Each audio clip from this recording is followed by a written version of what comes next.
Nnamdi Kanu speaks from DSS custody over attacks in Southeast. The indigenous people of Biafra leader, IPOB, Nnamdi Kanu, has lamented over the spate of attacks in the Southeast. And Kanu is condemning what is happening. He has strongly condemned it and he feels so sad about it. And this was disclosed by Ejimakor, who is also a special counsel to him. Ejimakor went to see him. He's among the legal team. And the IPOB leader also conveyed his comfort to victims of attacks. And afterwards, after meeting with him, Ejimakor has to update it in a tweet. And according to the tweet, he said, I had a visitation with MNK today. That was, I think, yesterday. With profound sadness, he received news of the staggered attacks of past few days across Southeast, including the one at my hometown. That's it. He asked me to strongly condemn the attacks on his behalf and convey his comfort to all the victims. Lately, some unknown gunmen have been attacking communities, markets, and government facilities in the Southeast. Over the weekend, these unknown gunmen had attacked Ejimakor's hometown in Imo State. And meanwhile, the gunmen had attacked INEC office in Imo State severally. So Ejimakor is saying this was coming from Nnamdi Kanu. I know you're seeing the tweet. Now, there are questions people asked here. Do you think that was coming from Nnamdi Kanu? Being that we had Ejiofor has met with him several times, and certain people said until they hear from Nnamdi Kanu directly. Now, Ejimakor, who is like the other side or the other camp in IPOB, or I don't know whether it's outside IPOB. Some people are saying the other camp does not belong to IPOB. Okay. The other camp said, okay, at least we trust Ejimakor. Now, this is coming from Ejimakor, and the tweet is from him. So, Nnamdi Kanu is not comfortable with these attacks, and he is trying to console the victims of the attack. Okay, let me just read few reactions. I wanted not to read reaction. One by one, they said, that is why it's very dangerous to start a business you cannot manage at the end. Today, innocent people are being killed. Lives, businesses, and properties are being destroyed in the same Igbo land. The question we should be asking now is, who is losing? Then one Samson Opeyemi Adeboye wrote, my brother, God bless you for me. You nailed it. Okay, what did he nail? Now, Chinedu reacted to his the reply. He said, my brother, we the Southeast people are the greatest losers in this madness. And viewers, I don't want to read there are some comments that I may not like to read here, but I want you to think about it. Whoever is killing, I'm aware of the Eyamufu killing, the Fulani headsmen killing in Eyamufu. And they were dropping things based on people who were, it's everywhere. Everybody knows about this, but everybody knows about it. But the other thing is, who are other peoples that are involved in this? Are we going to continue killing ourselves? The sincere fact, and I have never denied it, I want Biafra. But I'm not looking for a Biafra whereby only few of us will enter it. Yes, we want a promised land, but is it for a few of us? Is it after we're finished dying? So I'm pleading with those who are killing. Whoever you are, stop killing our people. Stop killing our people. Stop killing our people. That will not solve the problem. Not after the Boko Haram kills us, because Boko Haram kills our people. Okay, they could be killing their people too, but they kill our people. Then we have the case of the killer Fulani herdsmen. But our people, killing our people again, that is the worst case. So, if you are among us killing us, it doesn't make sense. And unless the truth has not been totally told about what is happening, apart from the UGM, whatever, politicians are also involved in this because of their political ambitions. Most of these politicians you see can kill anybody that is on their way to the position they are seeking to, or office they are seeking to occupy. Okay, this one at Mr. Messi said, Igbos, don't worry. After you kill yourself, I believe your enemies will capture all of you and you become slave forever. Let's stop killing ourselves. I don't believe Nnamdi Kanu will want us all killed. I don't believe Nnamdi Kanu will want us all killed. I don't believe he will want us to be killed. So,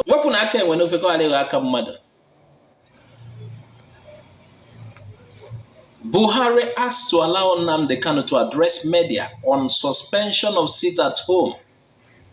It's like some people are telling Buhari to that Nnamdi Kanu should be allowed to speak on what is happening. And I think what prompted this is because a lot of people are saying until they hear from him directly, that people who are going to meet him may not be given the right reports. And some are saying Nnamdi Kanu under the custody of DOS cannot be able to make right certain decisions because of the custody, the chains, and the rest. So, according to this report, they are telling Buhari to free Nnamdi Kanu so that he can, I don't know whether it's for a while or so that he can make statements on the sit at home and what has happened alongside and trying to observe, make it happen. Following series of skirmishes and targeted violence and attacks masterminded by, according to some reports, they said these attacks are masterminded by people who are loyal to Simon Ekpa, who is based in Finland. And the attacks are targeted at Igbo people, going about their legitimate businesses. They said President Muhammad Buhari has been asked to let Nnamdi Kanu personally address the media, affirming and categorically confirm the suspension of the sit-at-home order.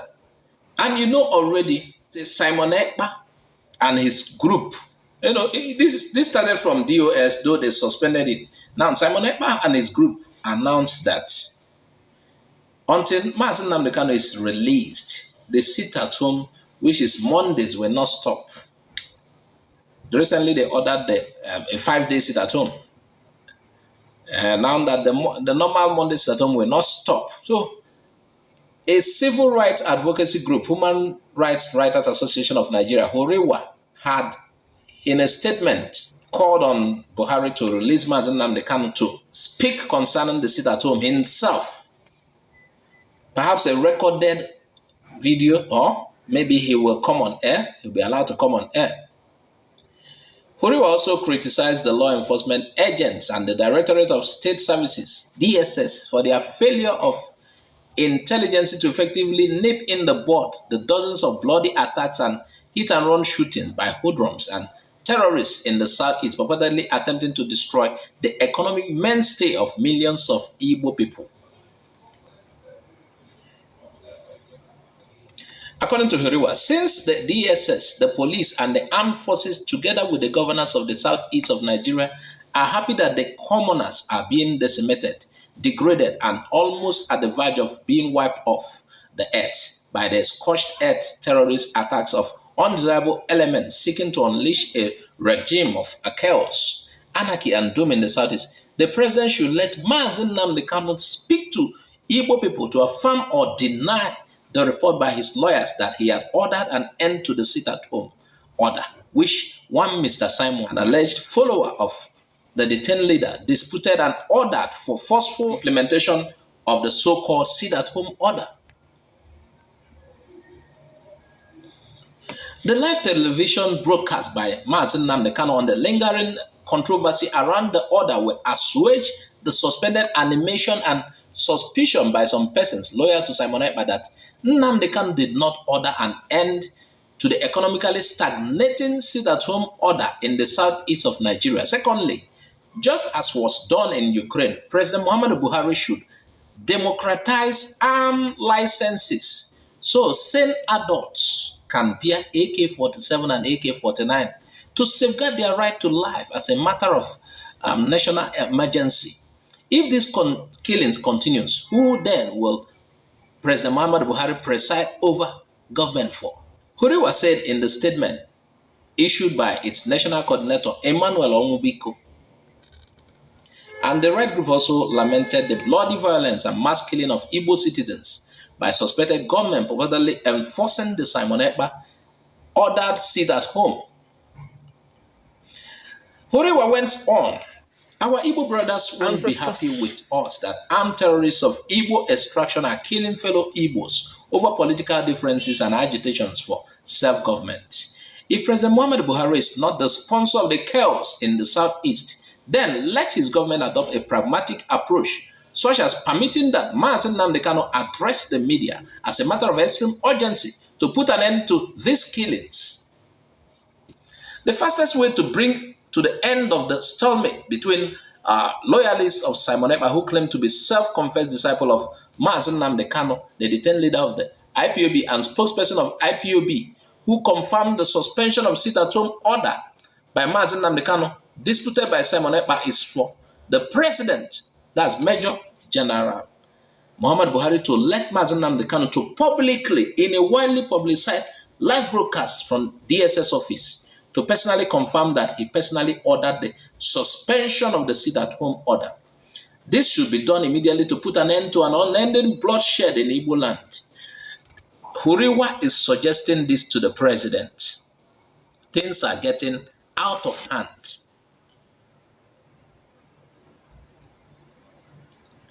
And HURIWA also condemned the attack on INEC office in Owerri on Monday. Part of the building, like we know, was damaged after being touched by a firebomb. And it's happening after 8 days. INEC office was attacked in a local government area of Imo State. But I think part of the solution, the government is not just releasing Nnamdi Kanu to make a broadcast. They should release him to go free. That will ameliorate this. It will calm this tension, I believe, because he is respected among Biafran adherents. So releasing him, when he speaks, they will listen. Right now, he is the voice that can calm the whole thing. So I'm not, HURIWA is asking for his release to make a radio broadcast. Me, I'm asking for complete release. If you free him, he will still make that broadcast. He should not just be released for that broadcast. No, he should be set free. And I believe he will, just an order, everything will settle. So the federal government should consider releasing him. Because why did the sit-at-home take effect in the first place? His abduction from Kenya. And they said they will not stop until he's out. So release him for the sake of... Do you know how many people have died because of this? So he should be released. And for the sake that the courts has given a judgment that he should be free. We forget about the judgment you get, the letter judgments. I think there's an abuse. If you don't hate the Southeast region, release Nnamdi Kanu. Unless you want the Southeast region to continue boiling, because of people who are aggrieved. Release Nnamdi Kanu and calm the situation. Tell us that you don't hate the Southeast people. Release Nnamdi Kanu. That is my suggestion. HURIWA is suggesting let him come on a live broadcast, maybe from the DSS where he's been held. But me, I'm suggesting total release. I believe just one announcement from him when he's fully released will end the whole thing. Because if you release him and he makes a broadcast, he goes in, some people can choose to do what they like again. But when he's out, being that he's been followed by numerous millions of people. So viewers, what do you think? Add your comment. Add your comment.